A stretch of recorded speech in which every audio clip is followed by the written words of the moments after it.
February is American Heart Month, a time when all people are encouraged to focus on their cardiovascular health. Cardiovascular disease continues to be a leading cause of death in the U.S. You may not be aware that up to 80% of cardiovascular disease is preventable. Dr. Thomas Boyden is the Corewell Health Medical Director for Preventative Cardiology and Cardiac Rehabilitation. Joining us now to discuss ways that we can do preventative cardiology. Thank you, doctor, so much for joining us. Thank you very much for having me. I appreciate it. So if the majority of cardiovascular disease is preventable, why does it continue to be such a problem for our society? I think a lot of it goes to misunderstanding about what causes heart disease. I think a lot of people think that if family members had heart disease, that they're kind of predetermined and predestined to have heart disease themselves. But there's only a few real genetic problems that can really predetermine whether or not you might have heart issues.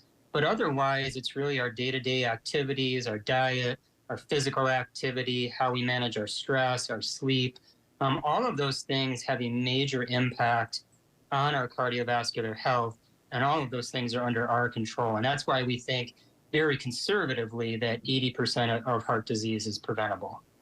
We'll get to that in just a second. I want to talk more about that. But patients with what types of conditions will be eligible for a preventative cardiology program like you're involved with?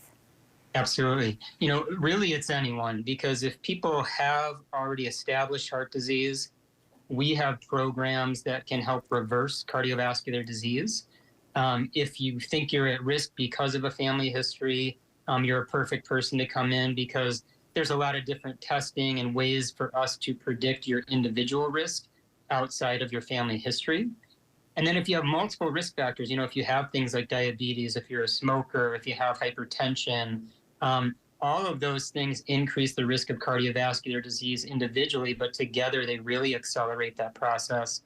And so we have programs designed to help people get these risk factors under control, really focus on healthy behaviors, really educate people about medications and why they're important, because sometimes just that understanding of what the medications do and how that impacts the risk of having a heart attack or a stroke or needing bypass surgery or stents can be the difference between people taking their meds and not. So really it's anyone who thinks they might have risk or already knows that they have disease. Okay, let's talk about stress management. What are links between detrimental coping behaviors and its impact on the heart?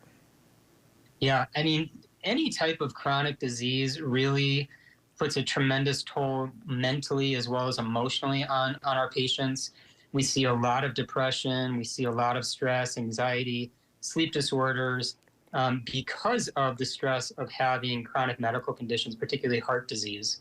These are sometimes big events like heart attacks or heart surgeries that are very life-changing, and sometimes people don't cope well with these. The stress of these things can lead to things like, smoking, can lead to excess alcohol intake, using nicotine products outside of smoking like vaping. Sometimes people are using illicit drugs. Sometimes, they're just not taking their meds because of stress. And all of those things are a major impact on our heart health, because all of these behaviors impact all of the other risk factors for heart disease, and they kind of increase the inflammation within our bodies, all of which plays a role in the further development of vascular disease and the complications of it.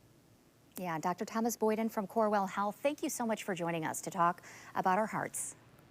Thank you so much for the time. I really appreciate it.